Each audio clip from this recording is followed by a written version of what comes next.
ዲር ቃል ልትወርቂባቸው ከምትችያቸው በጣም አደገኛ ቦታዎች መካከል አንዱ በራስሽ አቺቭመንት ወይንም በራስሽ ድል እና ስኬት የተገነባ ወጥመድ ላይ ነው። እናም ለመውጣት በጣም ከባዱ የሆነው ፕሪዝን ወይንም ወህኒ ቤት ቤተሰቦችሽ እዛ ቦታ በመሆንሽ በጣም የሚኮሩበት ያ ቦታ ነው።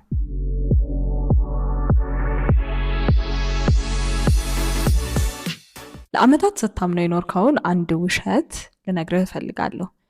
ይህንን ፈተና ካለፍኩ እቺን ብቻ ካጠናቀቅኩ በቃ እቺኛዋን የህይወት ፓት ብቻ ካለፍኩኝ ሰላም አገኛለሁ፣ ሰላም እሆናለሁ፣ ነገ ኤቭሪቲንግ ዊል ቢ ፋይን ብለህ ለራስህ ስትነግረው የነበርከው ውሸት ነው እና ረጅም ጊዜያት ራስህንም ስታታልል ኖርሃል። ወደ ሕክምና ትምህርት ቤት የገባችሁት ጎበዝ ስለሆናችሁ ማለፍ ስለምትችሉ እንዲሁም ደግሞ ቤተሰቦቻችንና በማህበረሰባችን ጎረቤቶቻችን ጭምር ይህ የሰው ልጅ አቺቭ ላይ ያደርገው የሚችለው የመጨረሻው ትልቁ ሰክሰስ ነው ብሎ ስለሚያስብልን ጭምር ነው። ነገር ግን ይሄ መንገድ ለእኔ አይሆንም ወይንም ለእኔ አይመጥንም and I feel trapped ብላችሁ የምታስቡ ከሆነ then this video is for you። ብዙ ጊዜ በአካባቢ በሚገኙ ሰዎች ከጓደኞቼ አንዳንዴ ደግሞ በራሴ ላይም ከማስተውላቸውና ከአየኋቸው ነገሮች መካከል አንዱና ትልቁ ምንድን ነው we feel trapped ወይንም you feel trapped ነገር ግን ከዚህ ሲቹዌሽን ማምለጥ ወይንም መውጣት ደግሞ እንደማንችል ወይንም መፍትሄ አልባ እንደሆነ ይሰማናል። ለምን? ብዙ ጊዜያችንን too many sleepless nights, too many time of our youth የወጣትነት ጊዜያችንን፣ የትምህርት ጊዜያችንን፣ ጉልበታችንን፣ ብዙ ነገራችንን ሳክሪፋይስ አድርገናል ወይንም ብዙ ነገራችንን ከፍለናል እና ያለምንም ውጤት ወይንም ያለምንም ፔይባክ ኦር ያለምንም ሰክሰስ እንዴት ትቼ እወጣለሁ ወይንም ደግሞ እንዴት የሆነ ነገር ሳሊዝ ዝም ብዬ እሄዳለሁ because I gave too much in return I get nothing ብለን እናስባለን እና ይሄ በጣም የብዙዎችን እጅ እግር አእምሮ everything የያዘ ነገር ነው ብዬ አስባለሁ እና ወደ መፍትሄውም እንዳንደርስ የሚያደርገን ነው። እናም if you actually feel trapped ወይንም እውነት ወጥመድ ውስጥ እንዳላችሁ ወይንም አንድን የማትፈልጉትን ነገር እያደረጋችሁ እንዳላችሁ የሚሰማችሁ ከሆነ let me help you get out of that trap። አንዱና ትልቁ እየታገለን ያለነው ችግር ነው ብዬ የማስበው ኢኮኖሚስቶች ምን ይሉታል the sunken cost fallacy ወይንም የጠፋ ዋጋ ስህተት ብለው ይሉታል። እና አንድ ነገር ለምሳሌ 4 ዓመታትን በህክምና ውስጥ ስላሳለፍን or 5 ዓመታቶችን በህክምና ውስጥ ስላሳለፍን አሁንም እየተማረን ስላሳለፍን አሁንም በዛ መንገድ መቀጠል አለብን ብለን ለጭንቅላታችን እንነግረዋለን። እናም በዛ የወጥመድ ውስጥ እንዳለን አይነት የሚሰማን ፊሊንግ ውስጥ እያለን 4 ዓመታትን or 5 ዓመታት 6ም 7ም ሊሆን ይችላል ስላሳለፍን ግዴታ በዛ መንገድ መሄድ አለባችሁ ብሎ ይነግረናል ጭንቅላታችን። ነገር ግን dear ቃልስ let me tell you something ግዴታ በዛ መንገድ ለዘላለም መቀጠል የለብንም። ምክንያቱም ያለፈው ጊዜ አልፏል። ሰላማችንን ወይንም ደስታችንን ወይንም ፊውቸራችንን ያጠፋል ብለን በምናስበው መንገድ ረጅም ጊዜ ተጉዘን መተናል። ነገር ግን ከዚህ በኋላ እዚያ ቦታ ውስጥ 10 ዓመትም 20 ዓመትም ብንቆይ አንደኛ ያለፈውን ዓመት አይመልስልንም፣ ሁለተኛ ደግሞ ከዚህ በኋላ የሚመጡት ዓመታቶች ደግሞ የበለጠ የከፋ ነው የሚሆኑት። ምክንያቱም ጭንቅላታችን እንደማይፈልገው እየነገረን ነው፣ ሰውነታችን እንደማይፈልገው እየነገረን ነው። so it would be hard ከዛ በኋላ መቀጠል ማለት ነው። የባሰ ነው የሚመጣው።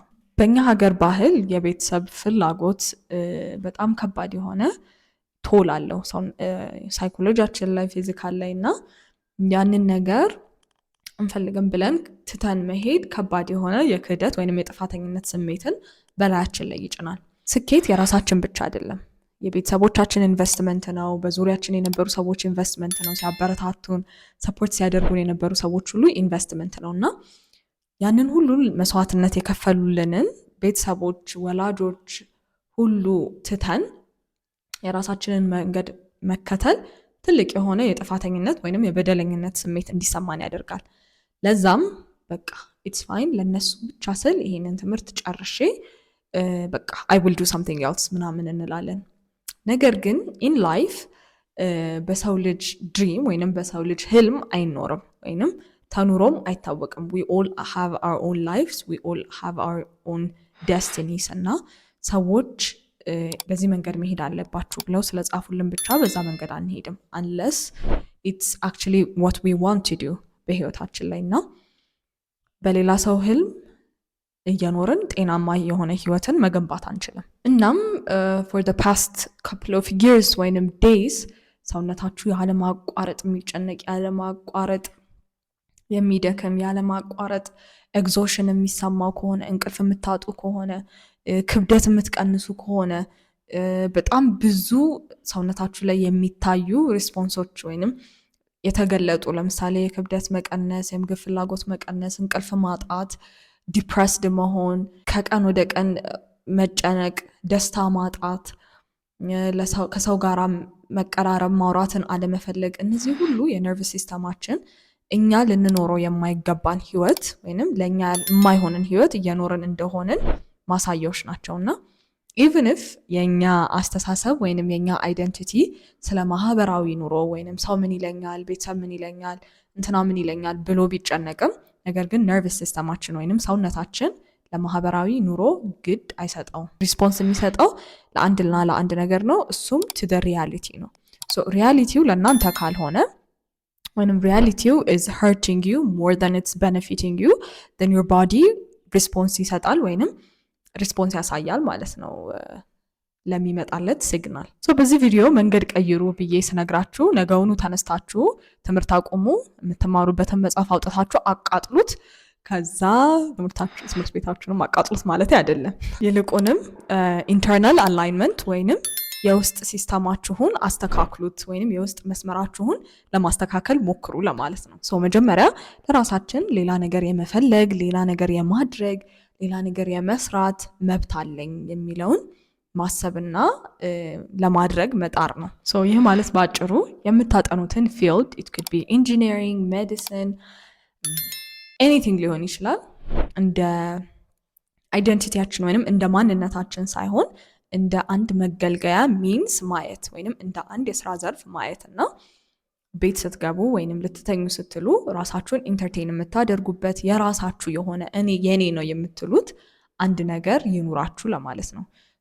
ለምሳሌ የጥበብ ስራዎችን መስራት፣ ስዕል መሳል ሊሆን ይችላል፣ ሙዚቃ መስራት ሊሆን ይችላል፣ or it could be reading a book መጽሐፍቶችን ማንበብ፣ ቡክ ሪቪው መጽሐፍ ሊሆን ይችላል። ከትምህርት ውጪ እኔን ሊይዘኝ ይችላል፣ እኔን ሊገልጸኝ ይችላል እና ሞር ደግሞ እዛ ነገር ያንን ነገር ስሰራ ሪላክስድ ሆናለሁ፣ ደሰትበታለሁ ብላችሁ የምታስቡት አንድ ነገር ይኖራችሁ ለማለት ነው። መንገድ ፈልጉ ስል not necessarily dropping out of medical school ግን ደግሞ ቃልን የሚፈልገው መውጣት ነው የምትሉም ከሆነ then you can go out እና ራሳችሁ የምትፈልጉትና ደስ የሚላችሁን ነገር ማድረግ ትችላላችሁ። በህክምና ውስጥ ወይንም በየትኛውም ፊልድ ውስጥ ብትሆኑ ለማቆም ካሰባችሁ ምንም የባከነ ሰዓት የለም።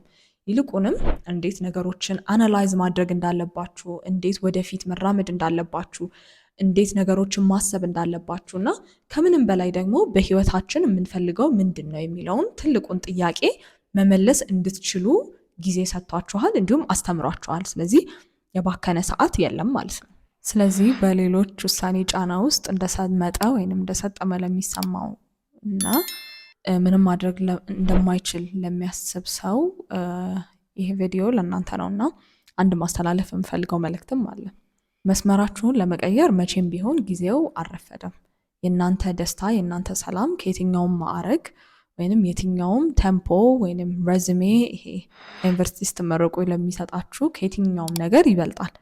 እናም ህይወታችሁን ከሰጣችሁት ወይንም ህልማችሁን ከሰጣችሁት ከዛ ሰው ተረከቡና ህልማችሁን መኖር ጀምሩ። ማድረግ የምትፈልጉትን መስራት የምትፈልጉትን ማከናወን የምትፈልጉትን አሁን ማድረግ ጀምሩ። ምክንያቱም ጊዜው አልረፈደም ደግሞም አይረፍድም እና ህይወታችሁን የራሳችሁ አድርጉ፣ ህልማችሁን የራሳችሁ አድርጉ። በመጨረሻም አሁን በዚህ ሰዓት የማንን ፍላጎት ወይንም የማንን ጫና ነው እየተሸከማችሁ ያላችሁትና እሱም በኮሜንት ሴክሽን ላይ ጻፉልኝ። እስከሚቀጥለው ቪዲዮ ዲር ቃል